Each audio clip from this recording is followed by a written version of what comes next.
सिद्धाणं नमो सिद्धाणं नमो आयर्याणं नमो वज्रायाणं नमो लोये सवसाहूणं।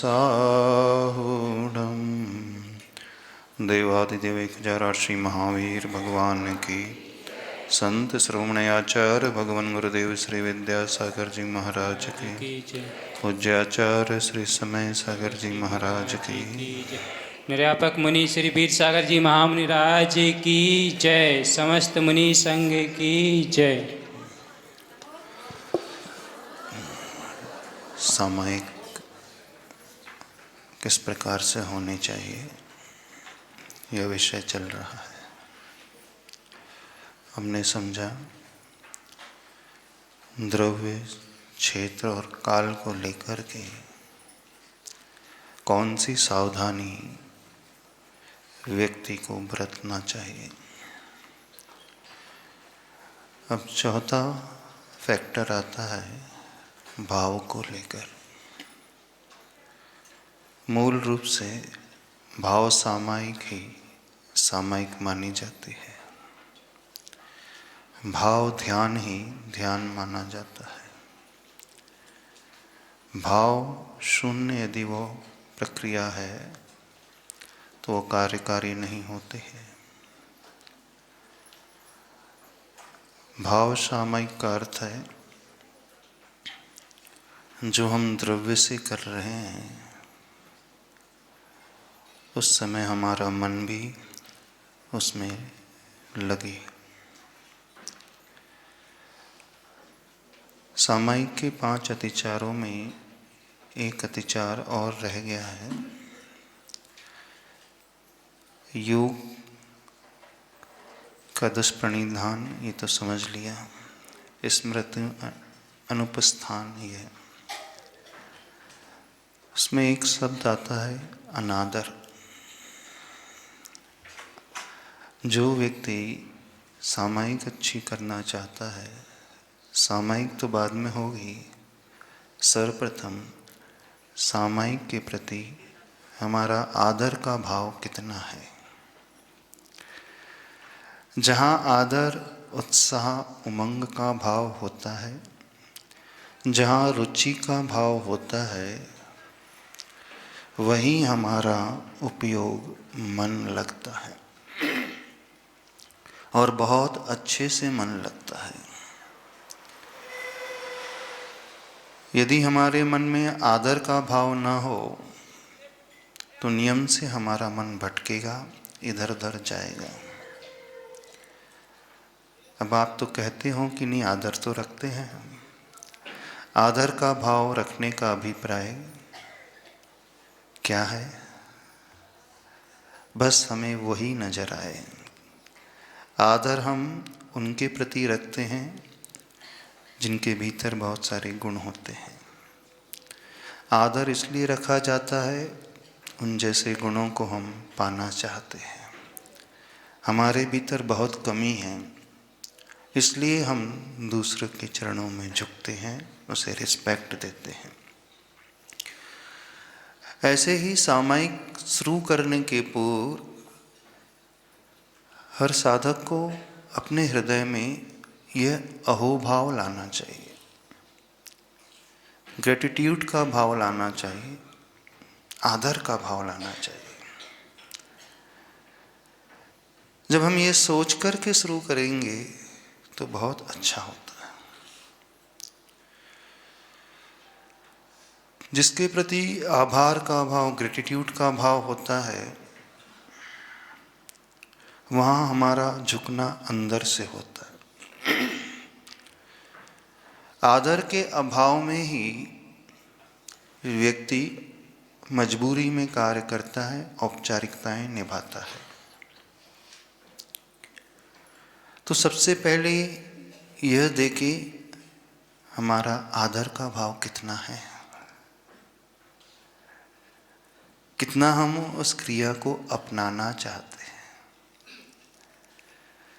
जहाँ आदर का भाव रहेगा वहाँ शिथिलता बिल्कुल नहीं रहेगी।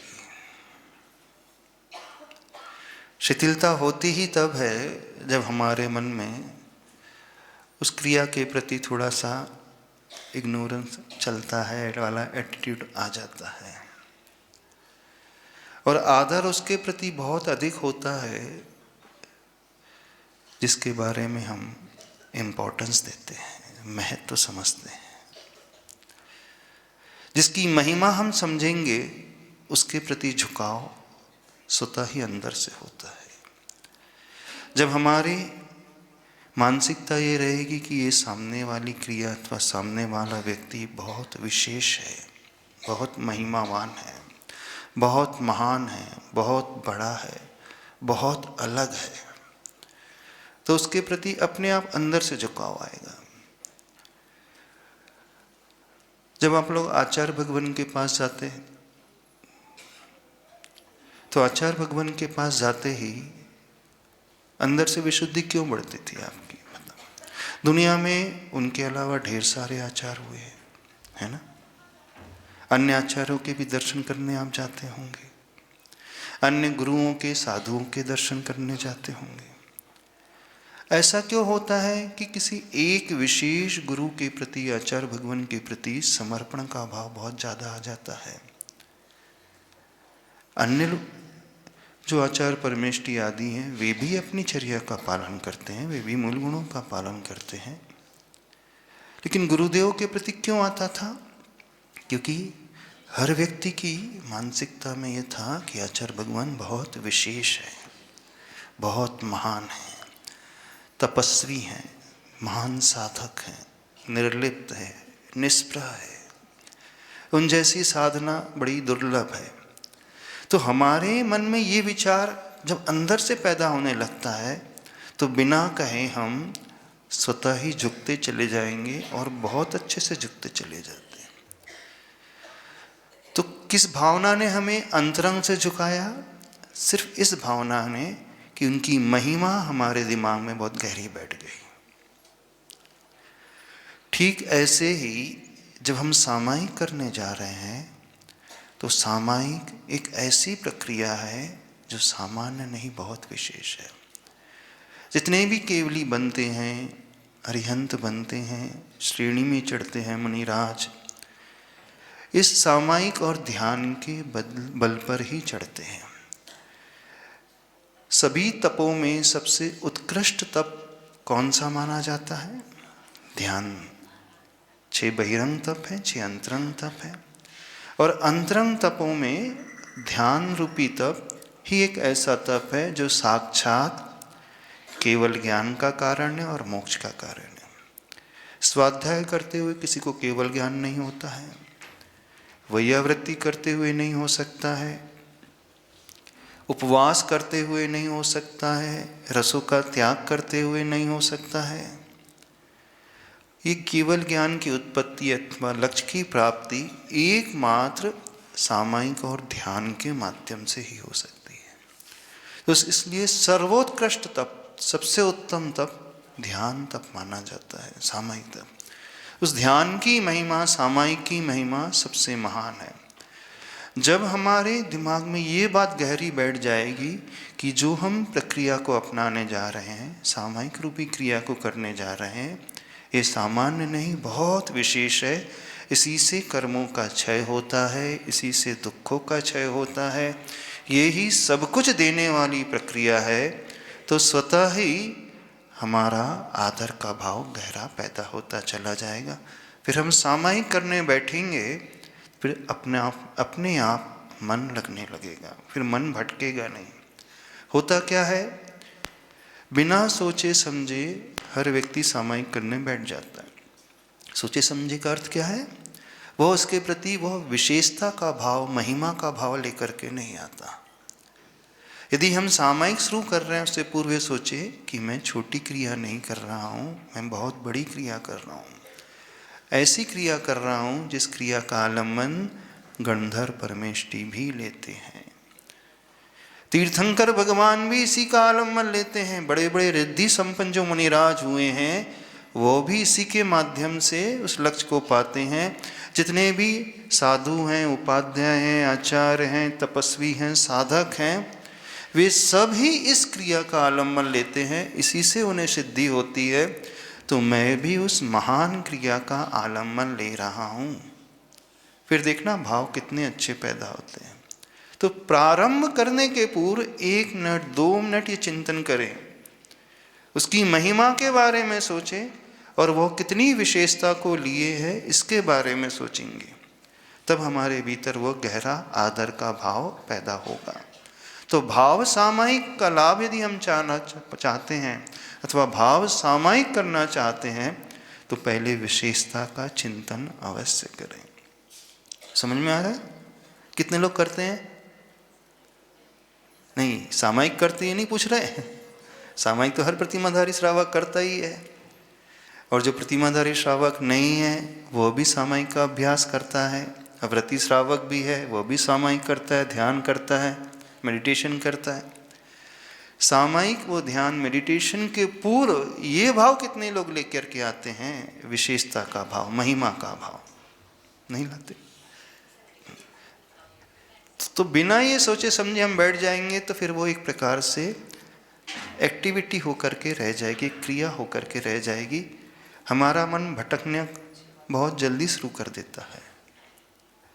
अभी एक उदाहरण देते हैं। यदि सामने आचार्य भगवान बैठे हों, आसन में बैठे हैं और हम उनके आसपास बैठे हैं, तो माचाश्री को देखेंगे कि और किसी को देखेंगे आजू बाजू को? बताओ किसे देखोगे?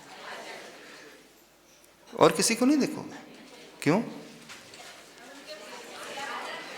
कारण बताइए। हाँ, विशेषता आ गई ना, बस। तो उनके सामने रहते हैं हमारा मन इधर उधर ना जाएगा, हमारा मन उन्हीं पर टिक जाता है।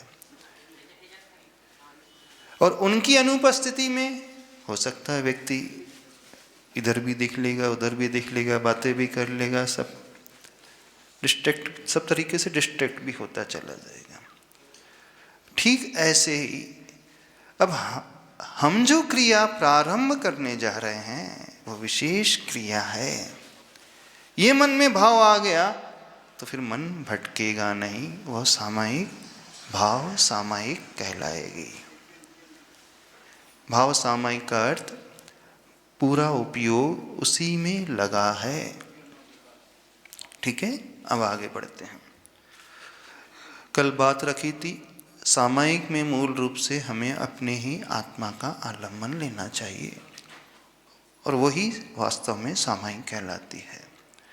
सामायिक में आत्मा को छोड़ कर के कहीं बाहर नहीं जाना चाहिए, किसी पर का आलम्बन नहीं लेना चाहिए। इसलिए नहीं लेना चाहिए क्योंकि पर हमेशा पर होता है और पर हमेशा क्षणिक होता है, वो क्षणभंगुर होता है, वो छूटने वाला होता है, वो स्थायी नहीं होता है।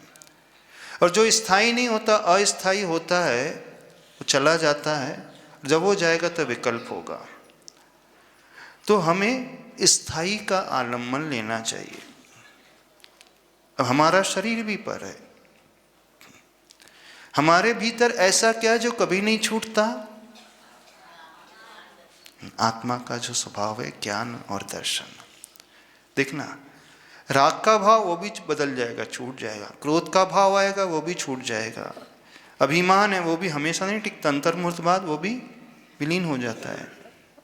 माया का भाव, छल का भाव, ईर्ष्या का भाव, द्वेष का भाव, शत्रुता का भाव, ममत्व का भाव, काम का भाव, हास्य का भाव, रति का भाव, भय का भाव, अरति का भाव, कितने भी कोई भी कषाय के भाव उठा करके देखें, वो अंतर्मुहूर्त से ज़्यादा नहीं रहते हैं। अंतर्मुहूर्त के पश्चात या तो वो बदल जाते हैं अथवा उसकी इंटेंसिटी बदल जाएगी, उसकी हीनादिकता हो जाएगी। लेकिन कुछ ऐसा है जो हमारे भीतर कभी नहीं छूटता, वो है हमारा ज्ञान और दर्शन। हमारे जानने और देखने की शक्ति जो है वो कभी लुप्त नहीं होती, वो हमेशा रहती है। तो इसलिए जो हमेशा रहती है उसका आलम्बन लेना चाहिए, अर्थात अपने आत्मा के ज्ञान दर्शन स्वभाव में टिकना चाहिए।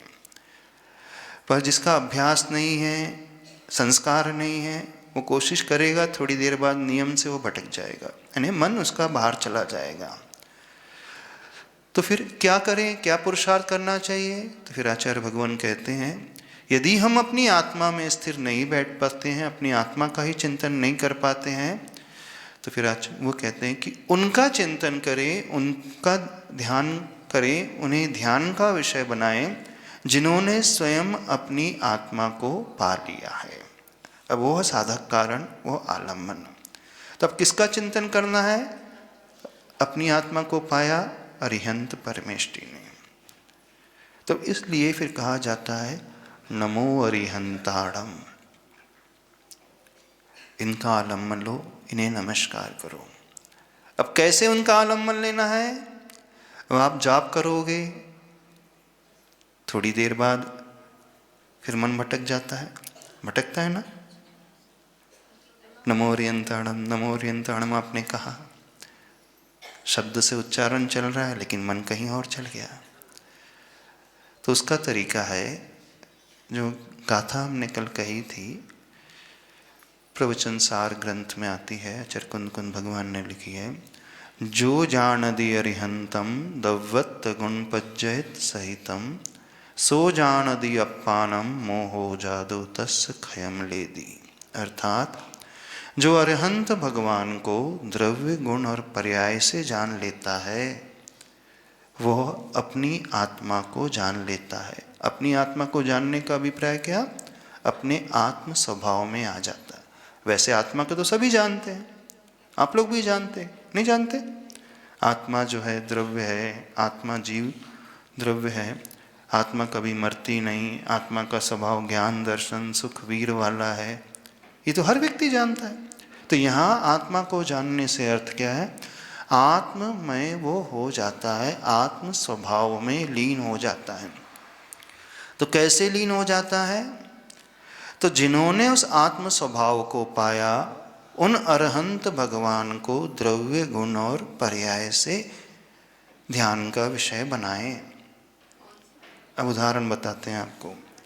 आप प्रवचन सार ग्रंथ में गाथा आती है। अब आप चेस बोर्ड को भी देखते हो कभी? यदि चेस बोर्ड को देखा हो आपने, शतरंज का जो बोर्ड होता है, उसमें क्या होता है? वाइट ब्लॉक, ब्लैक, सफ़ेद काला, सफ़ेद काला, ऐसे 8-8 को रो होती हैं, 8 ब्लॉक्स होते हैं ना, ऐसे 64 ब्लॉक होते हैं। अब उस चेस बोर्ड को एकाग्र होकर के देखते रहो। त्राटक जानते हो? त्राटक एक विधि होती है, एक वस्तु को फोकस करके बिना पलक झपकाए देखते रहे।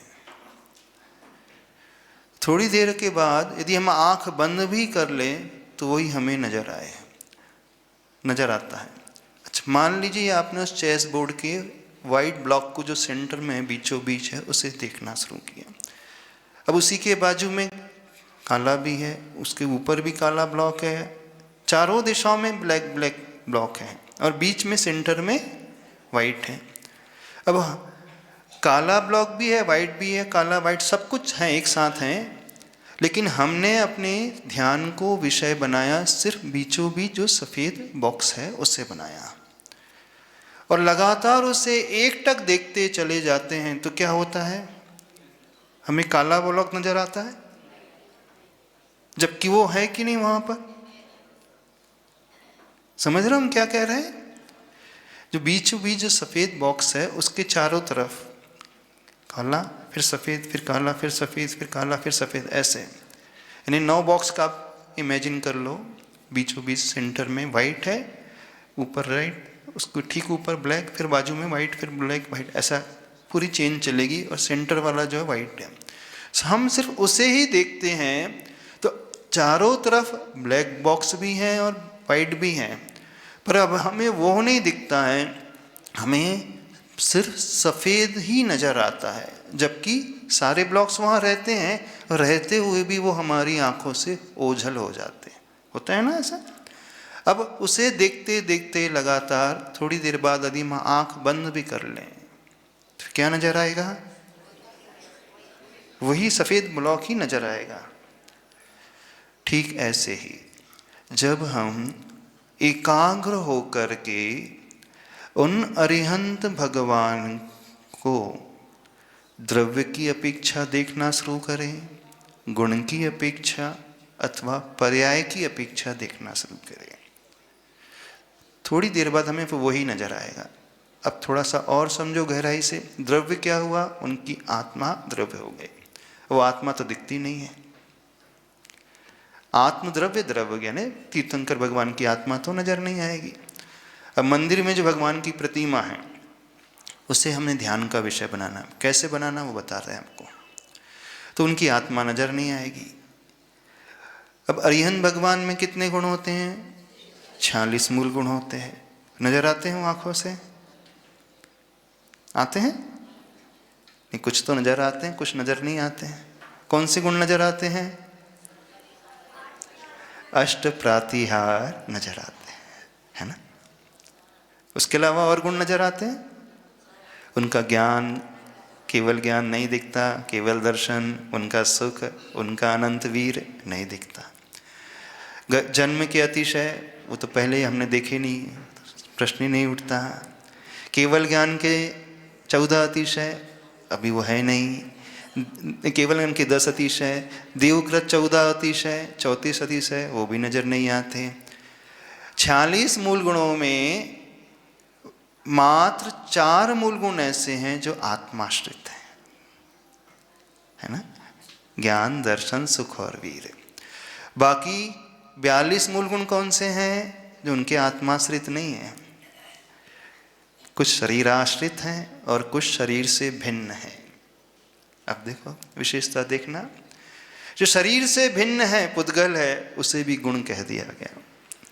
वैसे गुण वो होते हैं सह भुवो गुणाः, जो गुण जो कभी छूटते नहीं, पर शरीर से पृथक है, पुद्गल है, अष्ट प्रातिहार है, उसने भी गुण कह दिया। वो उपचार से गुण कहे गए हैं, वैसे मूल में गुण नहीं है, क्योंकि वो तो नष्ट हो जाते हैं। जब उन्हें केवल ज्ञान के पश्चात सिद्धि हो जाती है, चले जाते हैं। जन्म के अतिशय अभी दिखते नहीं, अभी तो केवल ज्ञान प्राप्त हो गया, तो उस समय हुए थे, है ना। तो हमें जो नजर आते हैं आंखों से, अष्ट प्रातिहार नजर आते हैं। अब जो आत्माश्रित गुण है, अनंत चतुष्ट है, वो नजर नहीं आता। तो जो आंखों से नहीं दिखता, वो आंखों का विषय तो बनेंगी नहीं। तो प्रभु की आत्मा हमारी आंखों का विषय नहीं बनेगी। प्रभु के गुण, द्रव्य भी नहीं बन रहा है, प्रभु के गुण आंखों के विषय नहीं बन रहे। अष्ट प्रातिहार रूपी 8 गुण आंखों के विषय बन रहे हैं। अब तीसरी बात उस गाथा में आई है, पर्याय। पर्याय का अर्थ है उनका शरीर। तो इन आंखों से क्या नजर आता है? इन आंखों से सिर्फ प्रभु का शरीर नजर आता है। वही आता है ना, जब आप दर्शन करने जाते हैं मंदिर में, तो क्या दिखता है? प्रभु का शरीर दिखता है। पद्मासन मुद्रा में बैठे हुए, नासाग्र दृष्टि है। तो सबसे आसान तरीका होता है प्रभु की प्रतिमा का आलम्बन लेना, पर्याय का आलम्बन लेना, क्योंकि पर्याय ही है जो हमारे पंच इंद्रियों का विषय बन पाएगी। गुण हमारे भावों का विषय बनेंगे, चिंतन का विषय बनेंगी। गुण दिखाई नहीं देंगे, और आत्मा द्रव्य, जो आत्मरूपी द्रव्य है, वो तो अरूपी है, वो तो दिख भी नहीं सकता। अब कहा जा रहा है द्रव्य गुण पर्याय से अरिहंत भगवान को जानना। तो बहुत आसान तरीका है पर्याय। तो क्या करना है? अब प्रभु की उस मुद्रा को, जो पद्मासन वाली मुद्रा है, उस मुद्रा को लगातार एकटक आंखों से सिर्फ देखते चले जाएं। अभी चिंतन कुछ नहीं करना। अब हम प्रभु की पूरी प्रतिमा को देख रहे हैं तो पूरी प्रतिमा भी नहीं आएगी, या तो हम प्रभु के फेस को देखेंगे, है ना। जब फेस को देखेंगे तो उनका आसन ओझल हो जाएगा, श्रीवत्सिन ओझल हो जाएगा, उनके हाथ ओझल हो जाएंगे। अब पूरे चेहरे को देख रहे हैं तो पूरा चेहरा भी एक साथ दिखता है। चेहरे में आँख है, नाक है, मुख है, ललाट है, बाल है, कान है, ग्रीवा है, यहाँ तक है ना। तो पूरा का पूरा नजर आता है। आंखों में दिख तो पूरा आ रहा है, दिख तो पूरा शरीर भी रहा है, पर जब हम एकाग्र करते हैं अपनी दृष्टि को, तो जिस पोर्शन को देखेंगे वहीं हमारा फोकस आएगा, अन्य स्थान भी गौण हो जाएंगे। मान लीजिए हम प्रभु की नासाग्र दृष्टि को देख रहे हैं, तो प्रभु की आंखों के अलावा फिर हमारे दृष्टि में नाक भी नहीं आएगी, मुख भी नहीं आएगा ना, कान भी नजर नहीं आएंगे, जबकि है वहीं पर। तो सिर्फ ये अभ्यास करना है, प्रभु की पूरी प्रतिमा को, उनके पूरे अंग को और उनके उपांग को ऊपर से लेकर नीचे तक सिर्फ निहारना। अब हम पर्याय को अपना ध्यान का विषय बना रहे हैं। अब धीरे धीरे ऊपर से नीचे उतरते चले जाना है, अथवा नीचे से ऊपर चढ़ जाओ।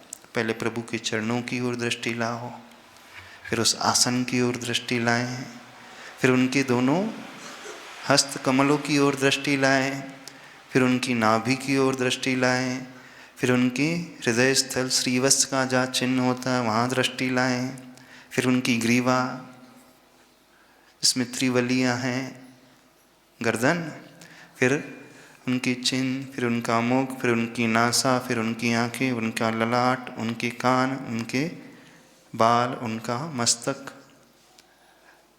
अब ये देखना शुरू किया। अब फिर क्या होगा? आप कहोगे कि महाराज जी ऐसे तो बहुत सारी मूर्ति रोज ही देखते रहते हैं, क्यों इसके जैसा हमेशा रोज देखते हो कि नहीं, कोई फर्क ही नहीं पड़ रहा हमें। अब कैसे देखना वो बता रहे हैं। अब एक एक अंग को देख कर के यहां से चिंतन शुरू करना है, उनकी आंख हमसे क्या कह रही है। बहुत अच्छा तरीका बता रहे हो ध्यान का विषय बनाने का। देखना, प्रभु की दृष्टि कैसी होती है? नासाग्र दृष्टि। नासाग्र दृष्टि क्या कहती है हमसे? आंखें आपकी भी है, प्रभु की भी आंखें हैं, दोनों की आंखों में क्या अंतर है? बताओ क्या अंतर है दोनों की आंखों में? हाँ, अपनी आंखें बाहर देखती हैं, उनकी आंखें अंदर देखती हैं अपने आप को। अपनी आंखें इधर उधर चलती भी हैं, है ना, छल कपट का भाव भी होता है, उनकी आंखों में कोई छल कपट का भाव नहीं। जिसकी आंखों में वासना होती है वो कैसी नजर आती है? समझ लेते हैं आप? सामने वाला वासना भरी दृष्टि से देख रहा है, समझ में आ जाता है? नहीं आता? कैसे नहीं समझ में आता है? स्पष्ट रूप से समझ में आता है कि उसकी दृष्टि खराब है। तो वासना की आंखें अलग समझ में आती है, छल की आंखें भी समझ में आ जाती कि नहीं, क्रोध की आंखें वो भी समझ में आती। जब व्यक्ति क्रोध से आग बबूला हो जाता है तो अलग ही उसकी आंखें हो जाती लाल है।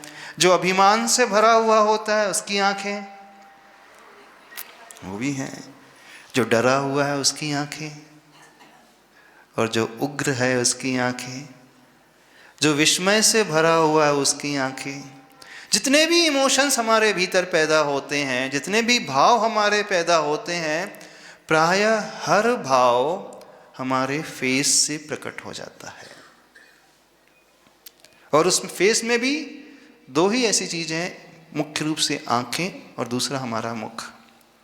जब व्यक्ति प्रसन्न होता है तो मुस्कुराहट आ जाती है, निराश हो जाता है तो मुंह लटक जाता है, होता है ना।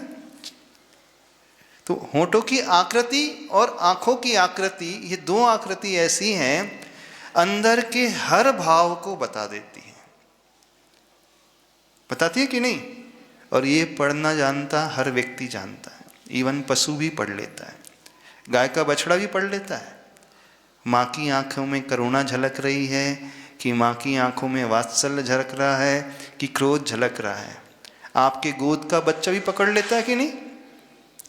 जब उसे भोजन कराते हो, दूध पिलाते हो, प्रेम से पिलाओगे तो अच्छे से पिएगा, और चिल्ला करके डांट करके पिलाओगे तो नहीं पिएगा। क्रोध से भरे हुए होंगे तो वो भी छोटा सा बच्चा कैसे समझ जाता है। अब उसे किसी ने सिखाया नहीं है, लेकिन इतना ज्ञान सबको होता है। तो हमें प्रभु की आंखों को देख कर के क्या चिंतन करना है? प्रभु की दृष्टि नासाग्र दृष्टि है, अर्थात जिनके हृदय में कोई आशा नहीं, सो नासाग्र दृष्टि, कोई आकांक्षा नहीं, समस्त आकांक्षाओं को जीत लिया जिन्होंने, मुझे भी अपने आप को ऐसा ही बनाना है। उनकी दृष्टि में कोई छल कपट नहीं, मेरी दृष्टि में बहुत छल माया का भाव रहता है। तो प्रभु की आंखों को देख करके मैं भी उस छल के भाव को त्यागता हूँ। उनकी आंखों में करुणा का भाव, वात्सल्य का भाव, कोई काम का भाव नहीं है। मुझे भी अपनी दृष्टि उस काम रहित बनाना है। उनकी आंखों में कोई उग्रता नहीं है, अर्थात जिन्होंने इस क्रोध को जीत लिया है, तो मुझे भी उस क्षमा के भाव को अपने भीतर लाना है। अच्छा, आंखें बंद क्यों नहीं है प्रभु की, बताइए। हमारे प्रभु आंखें बंद करके ध्यान क्यों नहीं करते ऐसे? व्यक्ति आंखें बंद कब करता है? कब आंखें बंद हो जाती है अपनी बताओ? जब व्यक्ति एकदम डर जाता है ना, सहम जाता है, तो एकदम से आंखें बंद हो जाती। तो प्रभु की आंखें बंद भी नहीं है, प्रभु की आंखें खुली भी नहीं है। तो जिसके भीतर भय भी नहीं है, जिनके भीतर विस्मय भी नहीं है, तो जो विस्मय से भर जाता है उसकी आंखें खुली की खुली रह जाती। बोलते हैं ना, आंखें खुली की खुली रह गई। कब खुली खुली रह जाती हैं? जब वो आश्चर्य से भर उठता है तो एकदम आंखें खुली रह जाती है, अथवा जब एकदम उग्र हो जाता है तो उसकी भौहें तन जाती हैं। तो प्रभु की आंखें न एकदम खुली हैं, अर्थात जिन्हें कोई आश्चर्य नहीं, जिन्हें कोई विस्मय नहीं, जिन्हें कोई उग्रता नहीं। तो मुझे भी अपने स्वभाव में उग्रता रहित भाव लाना है, विस्मय को जीतना है, उग्रता को जीतना है, आश्चर्य को जीतना है। ये चिंतन कर सकते हो कि नहीं? अब देखना, हम प्रभु के इस फेस को अथवा इन आंखों को देख करके अथवा पर्याय को देख करके कहाँ पहुंच रहे हैं? अपने उस स्वभाव की ओर पहुंच रहे हैं। गाथा में क्या क्या गया कहा गया? जो जानदि अरहंतम दवत गुण पज्जय सहितम। पर्याय सहित जो अरियन भगवान को जान रहे हैं, यानी हम प्रभु के उस रूप को देख रहे हैं, लेकिन पहुंच कहाँ रहे हैं? अपने स्वरूप में। हम क्या संकल्प कर रहे हैं, क्या चिंतन कर रहे हैं? प्रभु की आंखों को देख करके इन प्रभु ने भय को जीत लिया, काम वासना को जीत लिया, अपने क्रोध के दुर्भाव को जीत लिया। तो मुझे भी अपने भीतर वैसा ही क्षमा का भाव लाना है। जब जब क्रोध के निमित्त मिलेंगे तो मैं क्षमा से भरूंगा अपने आप को।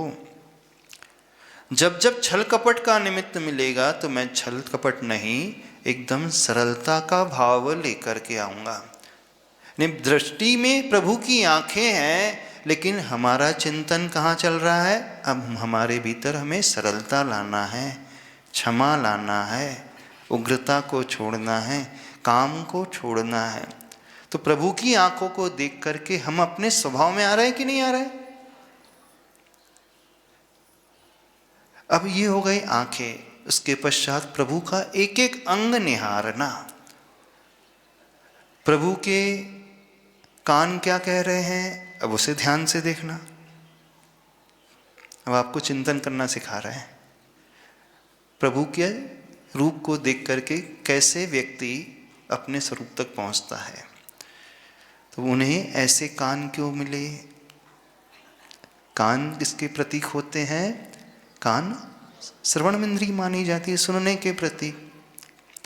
अर्थात जिन्होंने पूर्व में कभी अपनी आत्म प्रशंसा नहीं सुनी, उसमें आकांक्षा जिनकी नहीं थी, जो कभी किसी की निंदा नहीं सुनते थे, तो मुझे भी अपनी आत्म प्रशंसा सुनने से बचना है। मैं किसी की बुराई श्रवण नहीं करूँगा। उन्हें कोई अपशब्द सुनने में रुचि नहीं रहती थी। अब प्रभु के उस रूप को देख करके हमें उनकी उस साधना की ओर दृष्टि लाना है। समझना, हमारा कल्याण कैसे होगा? प्रभु ने जो पाया उसे सोच करके नहीं होगा, प्रभु ने कैसे उसे पाया उसे सोच करके होगा। प्रभु ने अरहंत पद को पाया, ये तो उपलब्धि हो गई, ये मंजिल हो गई, ये रिजल्ट हो गया। हम उसके रिजल्ट को देख करके अपने आप को ऊपर नहीं उठा सकते हैं। हम कैसे ऊपर उठाएंगे? किस मार्ग को उन्होंने अपनाया, कौन सी साधना को उन्होंने अपनाया, तो उस साधना का चिंतन हम करेंगे। तो कानों को देख करके क्या चिंतन करना? मुनि अवस्था में उन्होंने पूर्व में कभी स्व आत्म प्रशंसा नहीं सुनी, उसमें कोई रुचि नहीं रखी, दूसरों की निंदा सुनने में रुचि नहीं रखी, अपशब्द असभ्य शब्दों को सुनने में रुचि नहीं रखी। किसमें रुचि रखी? तो अच्छे शब्दों को, जिन वाणी को सुनने में, प्रभु की वाणी को सुनने में, गुरु की वाणी को सुनने में रुचि रखी। तो उन्होंने अपने कानों का दुरुपयोग नहीं अपितु सदुपयोग किया था। तो मैं उन कानों को देखकर के यह संकल्प लेता हूँ कि मैं इन कानों से कोई ऐसा वैसा शब्द नहीं सुनूंगा, उसमें रुचि नहीं रखूंगा, न आत्म प्रशंसा, न पर निंदा, न असभ्य शब्द, बल्कि अच्छे शब्द जिससे मेरे आत्म गुणों का विकास हो सके। तो ये कानों को देख करके चिंतन करना। आप लोग जब प्रभु के दर्शन करते तो क्या सोचते हो? कुछ नहीं सोचते। कुछ सोचते हो? नहीं सोचते। वंदे तद्गुण लब्धे, से सोचना ही तो कहना हुआ शब्दों से, ये कहना हुआ। वो भाव भासना कैसे आएगी, हम वो तरीका बता रहे हैं। क्योंकि आचार्य भगवान ने लिखा है पर्याय से हम अपने आत्मा को जान रहे हैं। पर्याय अर्थात उनका शरीर। अब शरीर से हम आत्मा तक कैसे पहुंच रहे हैं, उसकी प्रक्रिया समझो। तो शरीर यानी शरीर के अंग और उपांग, तो एक एक अंग उपांग को देख करके चिंतन करना है। अब थोड़ी देर हमने प्रभु के सामने आँख खोल करके देख लिया, फिर आँख बंद करने के पश्चात कौन नजर आएगा? जिसे हम देख रहे थे वही हमें चेहरा नजर आएगा, अथवा जिस अंग को हम देख रहे थे वो अंग हमें नजर आएगा। तो आँख बंद करके फिर गहरा चिंतन में उतरते चले जाएं। अब इसमें फिर बाद में प्रभु की भी आवश्यकता नहीं है। प्रभु को खुली आंखों से देखा जाता है ऐसा नहीं है, बहुत अच्छे से बंद आंखों से देखा जाता है। बंद आंखों से देखा जाता है कि नहीं? ध्यान में हम विजुलाइज करते हैं, ध्यान में हम धारणा बनाते हैं। सामायिक में भी जो मुनिराज, जो गंधर्व परमेष्ठी, जो आचार्य भगवान जंगल में बैठे हैं, पर्वत के शिखर पे बैठे हैं, नदी के तट पे बैठे हैं, तो वहाँ तो कोई मंदिर भी नहीं है, वहाँ प्रभु की प्रतिमा भी नहीं है, नहीं है ना? फिर कैसे वो पर्याय का विषय बना रहे हैं? पर्याय को कैसा विषय बनाते हैं? आंखें बंद करके अथवा नासाग्र दृष्टि रखते हुए उन्हें विजुलाइज करते हैं, यानी अपने मानस पटल पर लेकर के आते हैं। तो इन खुली आंखों से उन्हें देख लिया, फिर चाहे आंखें खुली रखें, नासाग्र दृष्टि में रूप में रखें, अथवा आंखें बंद कर ले, जिसमें आपको सहजता होती हो। कई लोगों को नासाग्र दृष्टि रखने में एकदम भारीपन होने लगता है, सिर भारी हो जाता है। क्यों ऐसा सिर भारी हो जाता है? नासाग्र दृष्टि का अर्थ वो लगा लेते कि अपनी नाक को देखना है, तो वो अपनी दृष्टि अपनी नाक में फोकस करने लगते हैं, तो वहाँ पे हैवीपन आएगा ही, अपने आप ही आएगा।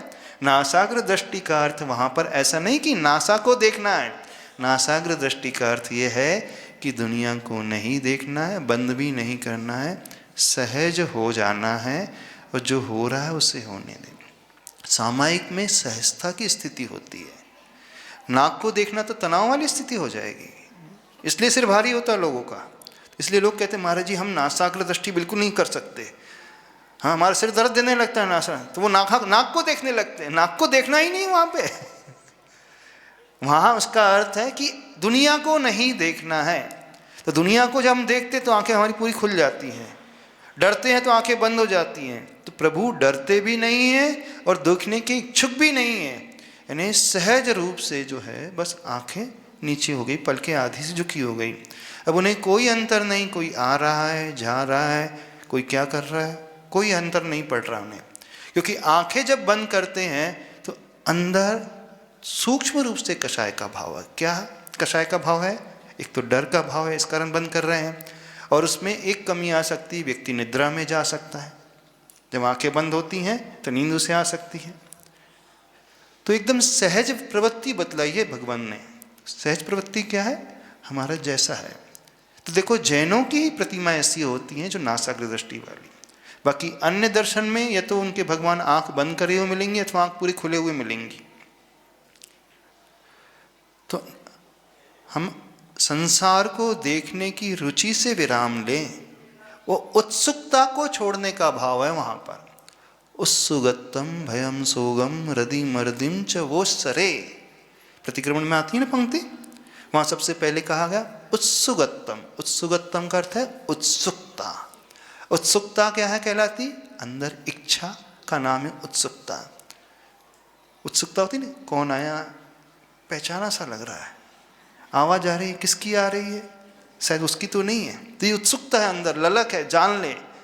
यही व्यक्ति इसी से पीड़ित रहता है हमेशा, वो शांत नहीं बैठ सकता। यदि हम आपसे कहें शांत होकर के मौन पूर्वक बैठ जा, तो लोगों को बहुत भारी होने लगता है, सिर दर्द होने लगता है, बेचैनी होने लगती है, बोले हम बैठ ही नहीं सकते। क्योंकि अंदर आकुलता, उत्सुकता एक आकुलता का प्रतीक होती है, और आकुलता से दुख होता है, और सुख निराकुल अवस्था में होता है। तो प्रभु एकदम निराकुल हैं, प्रभु एकदम सहज रहते हैं। उनके भीतर कोई ललक नहीं, कोई उत्सुकता नहीं, जानने का कोई विकल्प नहीं। तो वो वर्तमान में रहते हैं, जो हो रहा है बस उसे होने देते हैं। तो ऐसे ही जब ध्यान अवस्था में बैठते हैं, आंखें अध खुली अवस्था में, तो एकदम सहज मुद्रा होती है, जो हो रहा है सो होने दे। समझ रहे हो कि नहीं? हाँ, तो उनके कानों को देख करके ये चिंतन करना, फिर उनके ललाट को दिखना ध्यान पूर्वक। प्रभु का ललाट हमसे क्या कह रहा है? ललाट जानते हो? माथा उत्तम अंग माना जाता है, उत्तमांग प्रभावना का प्रतीक, अर्थात जिन्होंने पूर्व अवस्था में महती प्रभावना की। कैसी? आत्मा प्रभावनीयो रत्नत्रय तेजसा सततमेव, यानी रत्नत्रय के तेज से जिन्होंने प्रभावना की, अर्थात पूर्व अवस्था में उन्होंने रत्नत्रय का एकदम निर्दोष पालन किया, कोई दोष नहीं लगाया अपने चारित्र में, जो हमेशा डूबे रहते थे। तो ये प्रभु आपके ललाट को देख करके मैं अपने भीतर ये भाव लाता हूँ कि अपने समस्त व्रतों को, नियमों को निर्दोष निरतिचाल पालन करने का संकल्प लेता हूँ। इसी से प्रभावना होती है।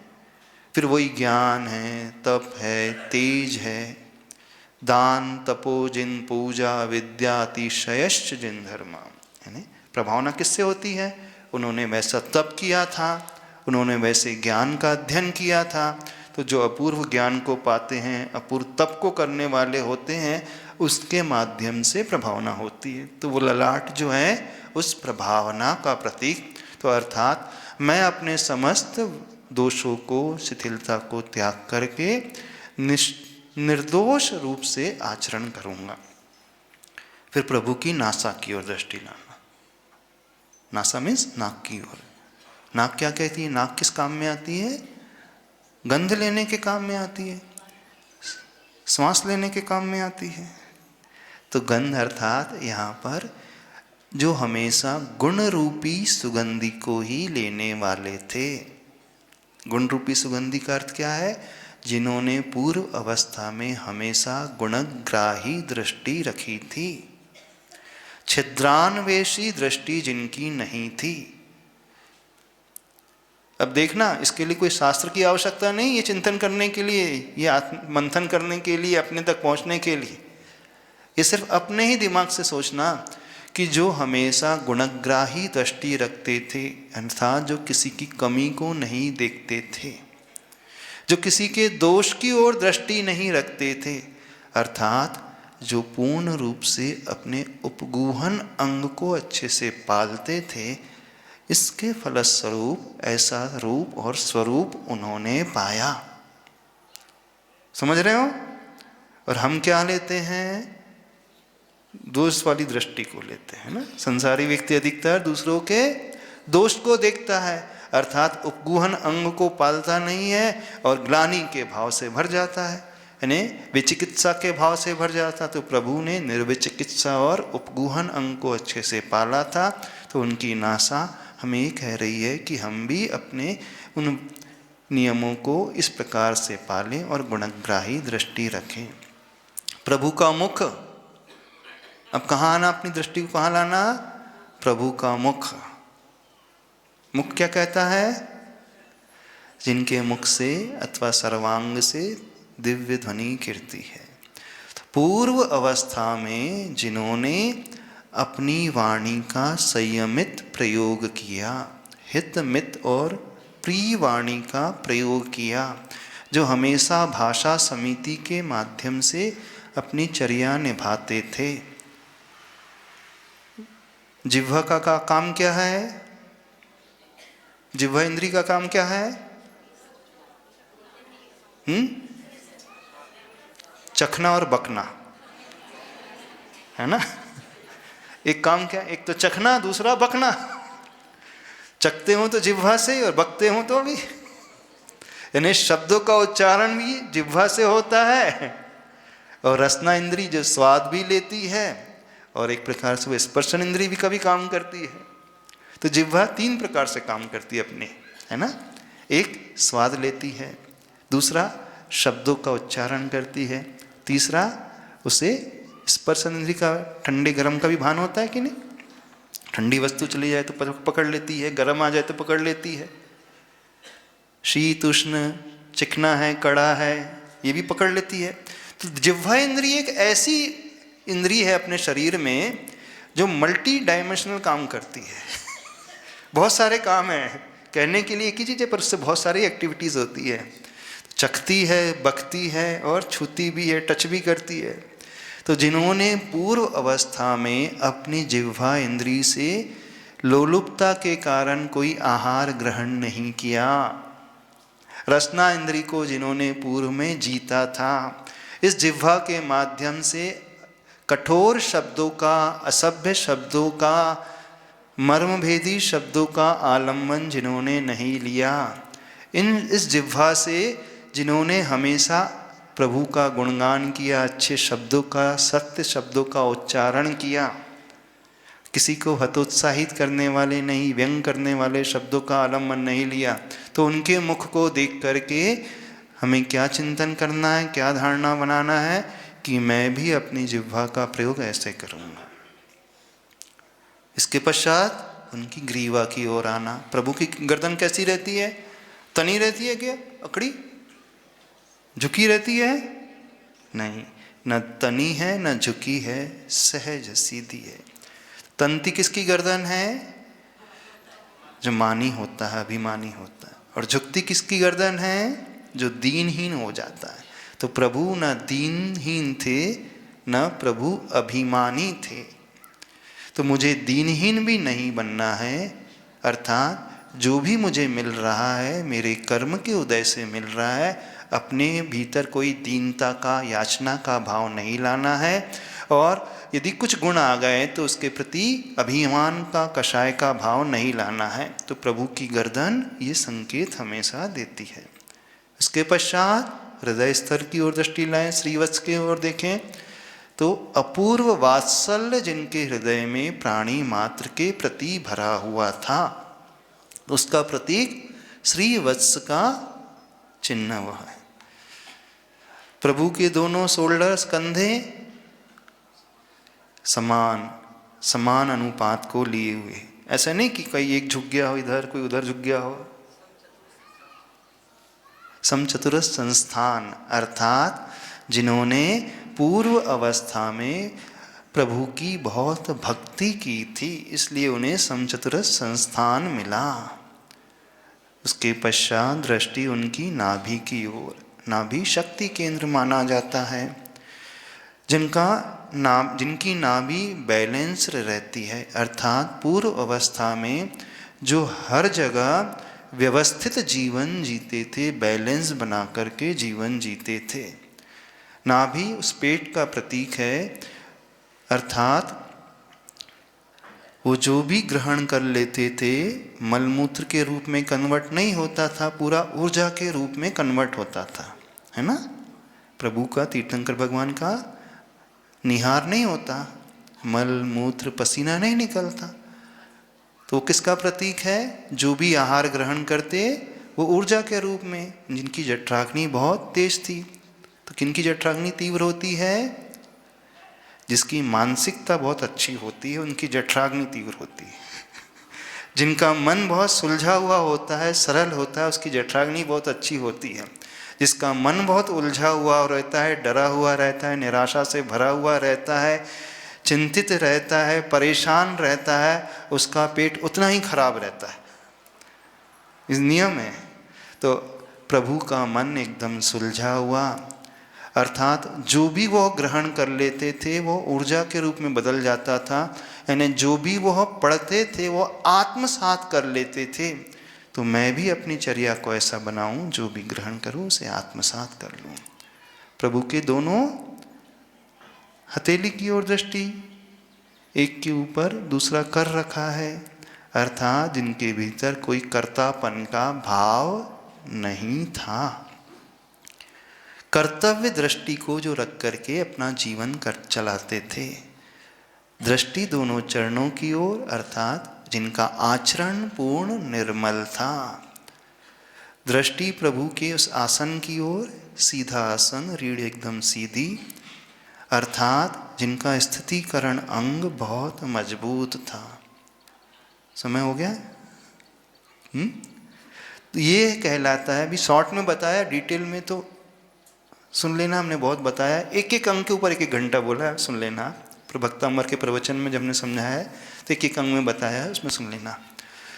तो ये कहलाता है प्रभु की पर्याय से अपने आप में आना, प्रभु के रूप से उनके स्वरूप प्रभु के रूप से उनके स्वरूप में पहुंचना और उनके स्वरूप से स्व के स्वरूप में आना। तो जो जानदि अर्हंतम दवत्त गुण पज्जय सहितम, सो जानदि अप्पाणम मोहो जादो तस् खयम लेदी। अभी तो हमने गुरु प्रभु के पर्याय को लेकर के अपनी आत्मा में कैसे आया जाता है ये बताया।